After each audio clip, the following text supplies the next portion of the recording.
It's been said that comparison is the thief of joy.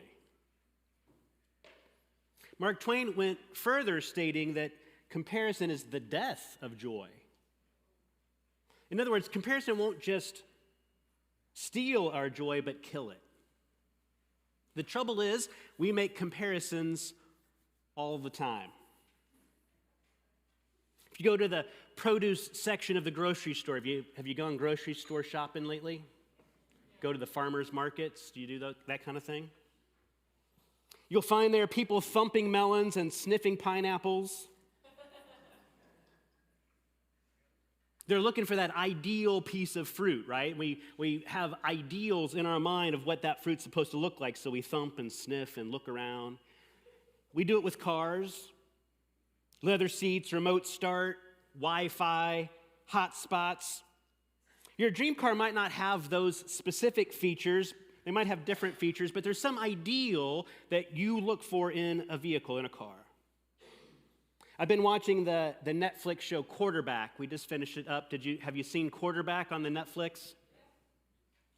The series, if you haven't seen it, I'm not going to spoil it too much here, but the series follows 3 quarterbacks in the National Football League, the NFL. And through their whole season, this past season, Mahomes is one of the 3. And while each man featured is an elite athlete, I mean, you don't get to be a NFL quarterback without being pretty phenomenal, right? I mean, there's not a whole lot of those folks out there. I mean, I was asked, but I passed up to do this.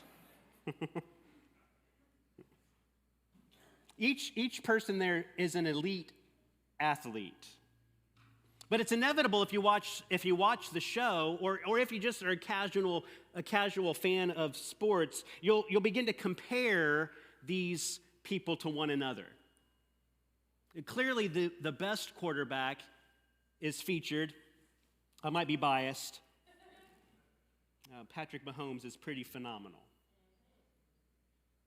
Classically, when we talk about comparisons like this, when we compare what we have or even who we are, we often use grass as a metaphor.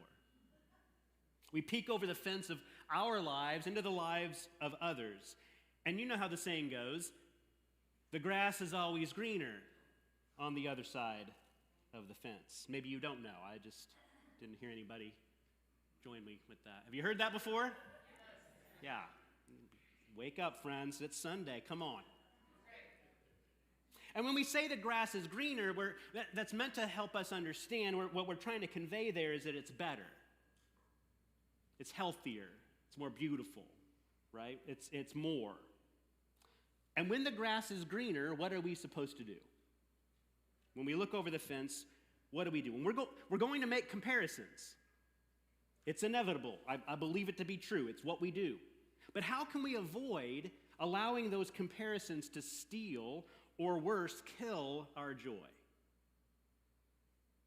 I'm reminded of the story that Jesus tells about a man who had 2 sons. The father loved both of his children very much, and as good parents do. He made sure that both of his children were cared for, that they had everything they needed to survive and thrive. One day, the younger of the 2 children decided that he was ready to go out on his own.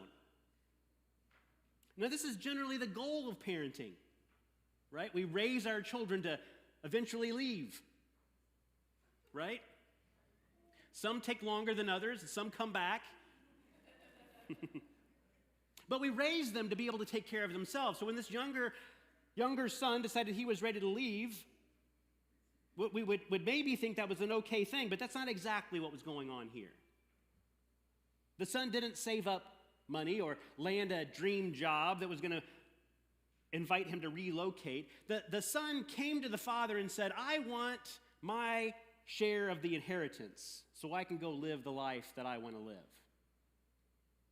Now, it's true today, and it was certainly true when the son asked for the inheritance, as the story is told by Jesus. If there's anything for a parent to pass along to a child, that usually happens at their death, right? I mean, certainly if you're talking about an inheritance, right? I'm not talking about here's that thing that you made for me when you were in kindergarten. Go ahead and take that back, right? I'm not talking about that. It's usually when the parent dies that the offspring, the children, would inherit something. So in this way, when the younger son comes to the father, in a way he is saying, you're dead to me. I'm ready to live my life apart from you. Almost as if you were dead, right? Give me what I'd get when you die. I'm ready to go now. Now, there is much that has been and could be said about this so-called prodigal son, this lost son. But I've already told you there's another son in this story that I want to pay attention to today. There's another son in Jesus' story that I think we'll find even more helpful when we are asking about how do we deal with comparisons. The older son is the heir. And it was customary for the heir, the firstborn, to receive a double portion of the inheritance. In this case, it would have been 2/3 of everything the father had, of the father's wealth. But he didn't ask for his share early. He didn't decide to go off on his own. He didn't squander his inheritance as we learn that the younger child does. Instead, he dutifully stays with the father. He continues to work with the father. He stayed right where the father was, as he always had. And he enjoyed all the love and all the care that the father had always provided. If you've heard the story, you know that in time the younger son returns home. Yay! And that's what happens, right? The father calls on everybody to come out and celebrate, everyone to join in receiving this lost son that's returned. The father's overwhelmed with joy. The older son, comparing how he had been living to the way the younger brother had acted, was not filled with joy. The son returns, the father greets him, a big party erupts. In the story we have of Jesus' life, we call the Gospel of Luke. In the 15th chapter of Luke, verses 25 and following, Jesus tells us of the interaction, this response the older son has, this conversation that happens between the child and the father.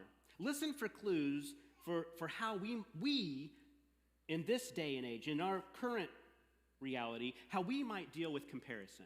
I read from Luke 15, 25 to 32. Again, I'm going to pick up the Message paraphrase. It has a particular verse in here that I just really wanted to include. So, Luke 15, 25 to 32. All this time, his older brother was out in the field, right, when all the hubbub about the son coming back, the prodigal. All this time, his older son was out in the field, and when the day's work was done, he came in. As he approached the house, he heard the music and the dancing. Calling over to one of the houseboys, he asked what was going on. This houseboy told him, "Your brother came home. Your father has ordered a feast. Barbecued beef."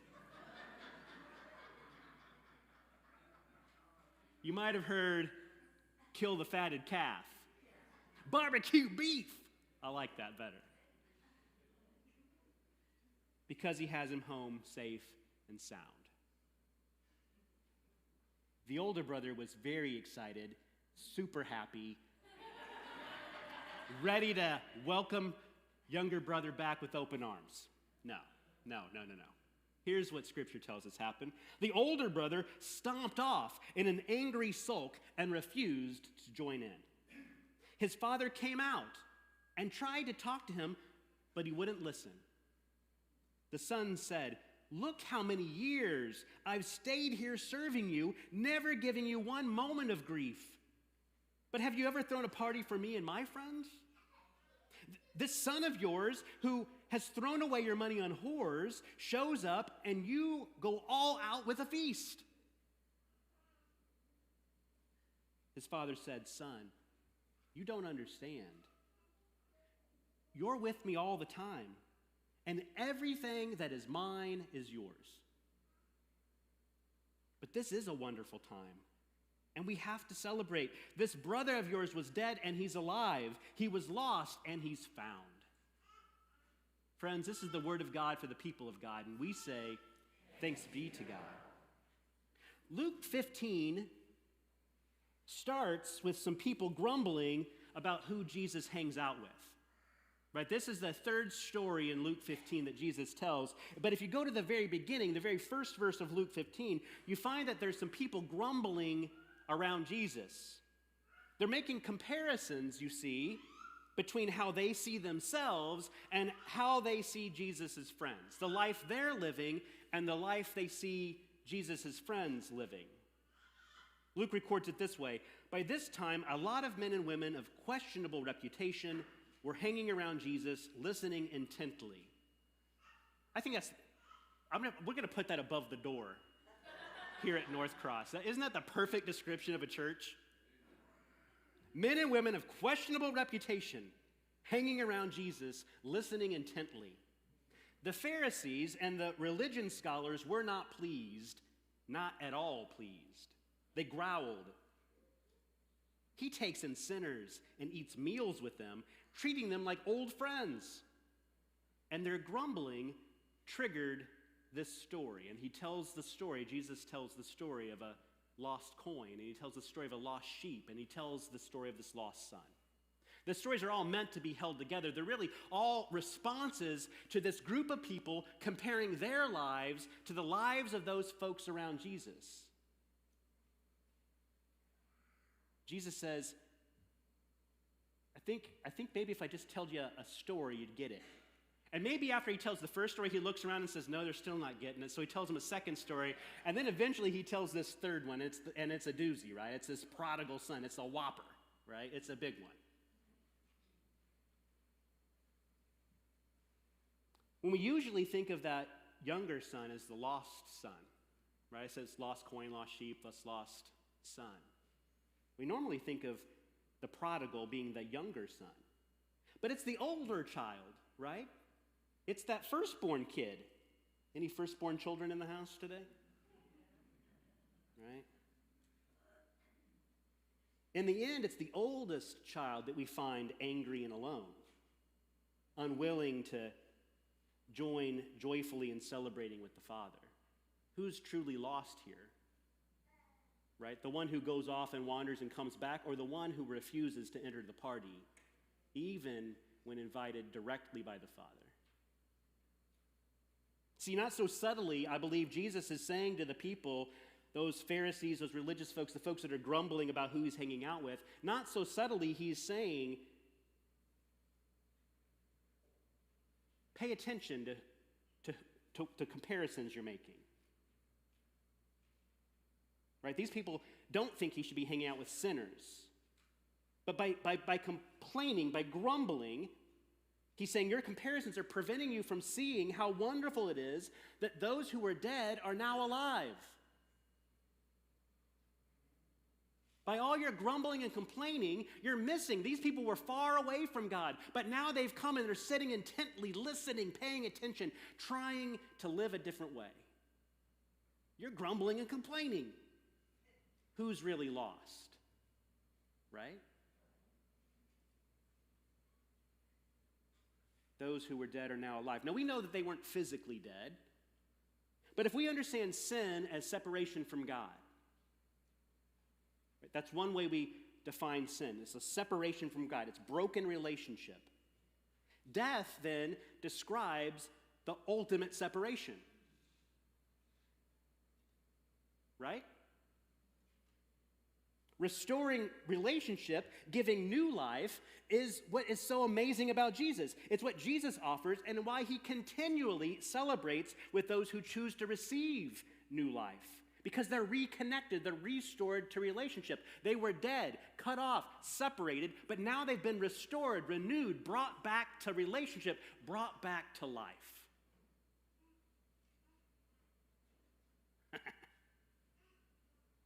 Now, while I think we could read these stories as a rebuke, right, to the Pharisees and these religious scholars, perhaps adding a tone of frustration to Jesus' voice as he scolds them, like we probably would do. How many times have I read this story and thought, what a bunch of goofballs, right? Why can't they get this? I think it's more likely that out of Jesus' love, he doesn't tell them one story, he doesn't tell them two stories, he tells them three stories. He continually tries to engage these folks that are grumbling and complaining. He doesn't cast them out. He doesn't say, I don't care about you. I think out of his love, he continues to try to show them a different way. I don't think he's trying to rebuke them. I think he's trying to love them back into relationship. They have missed it. Right? They're sitting on the outside of the party going, ugh. Right? I'm glad I've never done that. Oh, goodness gracious. So let's look to the story again. How does the father in the story try to help the older son? In other words, how is Jesus trying to help those people grumbling? How is Jesus trying to help us? Because if you don't think that we don't compare our lives to the lives of other folks, you're not paying attention. You're not being honest with yourself, right? We all have the people that are the other, that are less than, that we would never do that, right? I think I keep trying to provoke you with wearing these goofy clothes. Right? Did I get you, Jerry? Did this one get you? Is this the tipping point? No? You're pretty open. You're pretty open-minded. How does the Father try to help the Son? How is Jesus trying to help us? I think here's the first way. The Father tries to help the older son recognize that he's making a comparison. Right? The first thing we got to do is just pay attention that we're actually doing this evaluative thing. We're actually looking at other people and making judgments. Right? That's what the Father's trying to help the Son do. He says, son, you don't understand. You're with me all the time, and everything that is mine is yours. And if you read between the words, I think what he's saying to this older son is, why are you worrying about your brother? Why are you looking at him instead of thinking about your own life? So just pay attention to what you're doing here, son. Right? You're thinking about the burnt ends that we've just cooked. Well, I like me some burnt ends. He's saying to the son, you're thinking about the feast we've just had, but you have never gone hungry. Right? You're thinking about the party we're throwing, but you've never lacked for anything. You feast with me every day. So why worry about what's on his plate when your plate is full? Pay attention, you're making a comparison. I think it's advice for us. Just pay attention when we start making these judgments about other people's lives, when we start looking over the fence and wanting what they have or wanting to be who they are. Let's just notice what we're doing. Right? Awareness. Let's be aware of what we're doing. I think when the father tries to help the son become aware, he also helps the son identify the ideals that he values, what he values most. And it appears to me, just again, a casual reading of the story, it appears to me that the older son values duty and obedience as a way of expressing his connection to the father. There are many people in today's churches that are here because they've always been here. Right? It's the thing you do. Right? Sunday is for church. You get up, you go to church. It's how you grew up. It's how you've lived your life. Right? Duty, obedience. And I say church, but that's really how certain generations view the whole world. You make a promise, you stand by your promise. Right? You fulfill your commitments. Is this resonating with anybody out there? Maybe you've thought this way before. So the father says to the son, pay attention to what you value. Pay attention to what you think is important. So you're making this comparison, but let's see what the comparison is showing you or highlighting for you about what's important in your life. The older son values duty and obedience. But the father reminds him, the younger son didn't find anything better when he went a different way. Right? You're thinking about what he's getting now, but you already have what you value. You value duty and obedience. You've been here with me. You've stayed with me the entire time, and I've been with you the entire time. I've never left you or forsaken you or held anything back from you. Our relationship has never been broken, he says to the son. You're with me all the time. Right? What do you value? This connection? You've got it.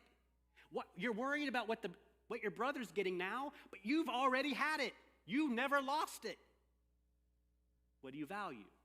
Right? So be aware that we're making comparisons, and then let that point out, what are we valuing? Not everybody values duty and obedience, right? How many of you have thought of a different generation and thought, ugh? Right? There is a generation that could expect to start a career and be in that career their whole lives.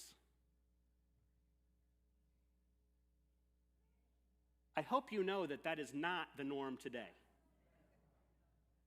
Right? And I don't even think it's because the younger generations don't want to have a career their whole life. That is part of it. I don't even think that's an option anymore. Just the way the world works, the way business works, right? We live in a different time. Pay attention to what we value. Do you value stability, constancy? Or is it okay for things to change and move and be more fluid, right? Pay attention to what you value, what's important. Here he says to the son, you have everything you want. You have everything that you value. Which I think is the great wisdom the father shares with this son. If you're going to make a comparison, instead of comparing to somebody else, compare to your ideal. Compare to the thing you want. Compare to the kind of life you want to have. Do you see how this begins to shift the focus? Right? The father encourages the older son to measure his life against the ideal. You want what's mine. Everything that's mine is yours. You already have it. If we're going to make a comparison, let's be aware of it. Let's let that draw out what it is we're valuing, what it is we think is important, what it is we really want. And then I think when we come to this piece of what the Father does, measuring our lives, not somebody else's life. We're not going to measure our lives against somebody else's life. We're going to measure our life against the ideal. How much of the thing that we really want, or the relationship we really want, or the job we really want, or the life we really want, do we already have? Huh?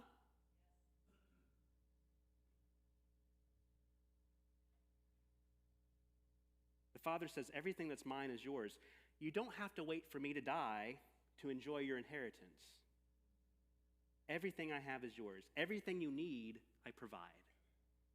The Father's saying, my love for you is here and now and always.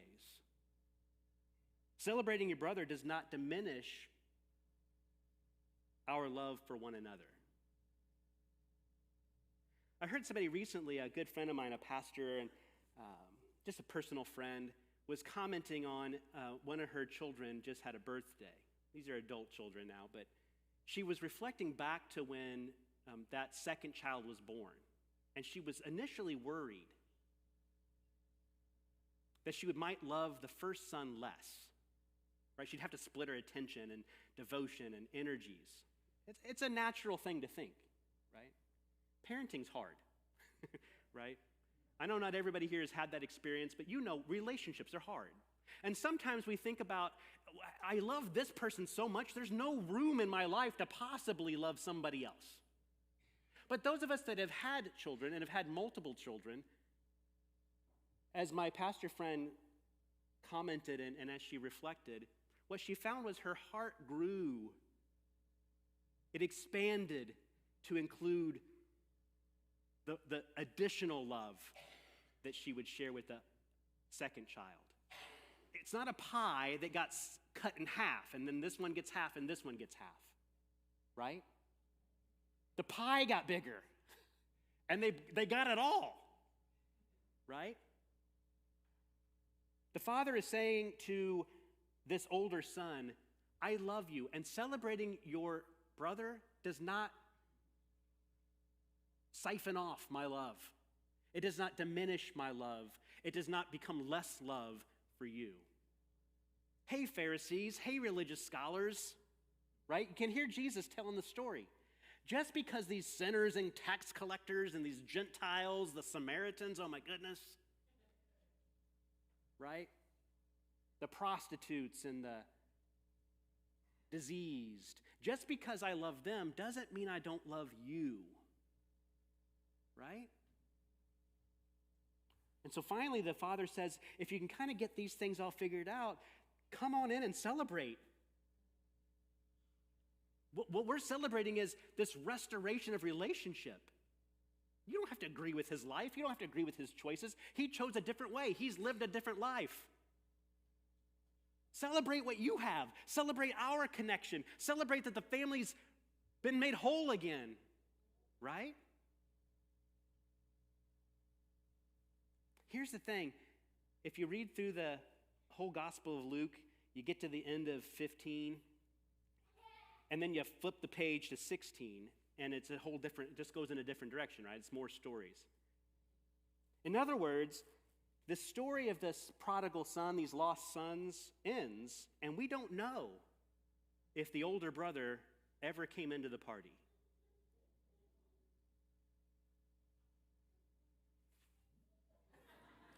Right? Does the father persuade him? Does he say, you know what, Dad, you're right? Let's go have a fun time. Right? We don't know. The story ends, and we're left to imagine what it might look like. Some of the Pharisees we know heard that story, and the others that Jesus told, and they got the message. We paint the Pharisees, the Sadducees, these religious folks with a kind of a big broad stroke, and they're all, woe to you Pharisees, you hypocrites, right? We paint it with a broad stroke. They're all a bunch of goofballs and idiots. But not all of them. We have the story of Nicodemus who comes and shares with Jesus, what's really going on here, right? There's others that stand up at the Sanhedrin, and Nicodemus being one, and says, hold on, what are we doing here? How can you, right? Not all the Pharisees are bad or wrong. Some of them get it, but we know that some of them allow their anger to build a cross. We don't know if this older brother goes into the party or not. What I do know is some of the Pharisees get it, some of them don't. I know you're not paying attention to a word I say.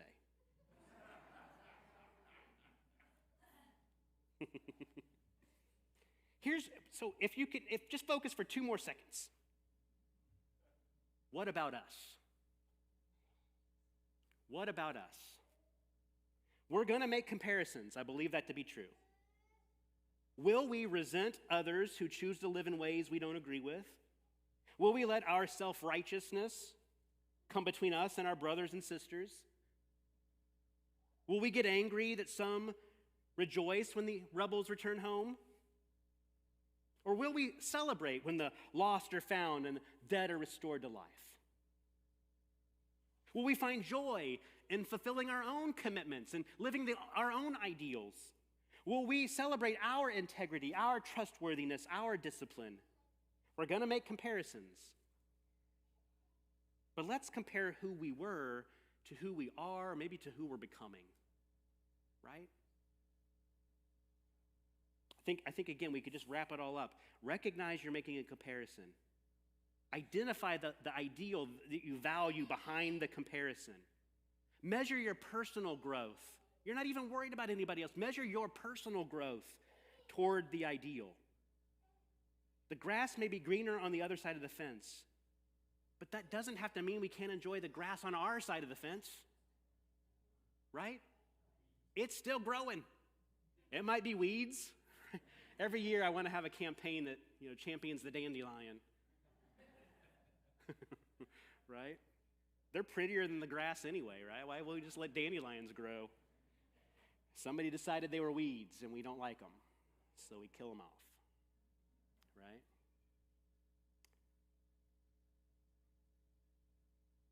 We could resent what others have, who they are, or we could celebrate what God is growing in us.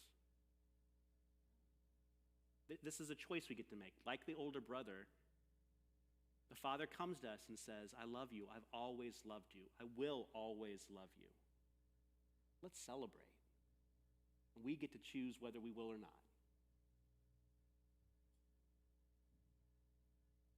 I pray that we choose to celebrate our growth. We're going to make comparisons. Comparison is the death of joy. but it doesn't have to be. We could choose to celebrate with God, who welcomes the prodigals and rewards the faithful,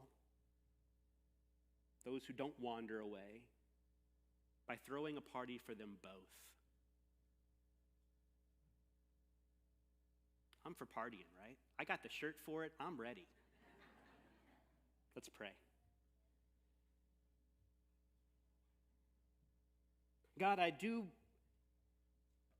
pray that you'll help us with this, because I do find that so much that we could celebrate, that we perhaps even want to celebrate, we allow to become less in our eyes. We allow the world to diminish in us because we don't have what somebody else has, or we don't do it the way somebody else does it. And when we start looking over the fence, we see all the green grass, and we wonder, how come the grass isn't as green over here?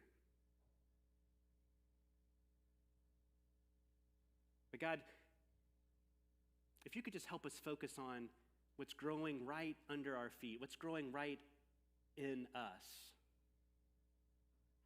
then maybe we'll worry a little bit less.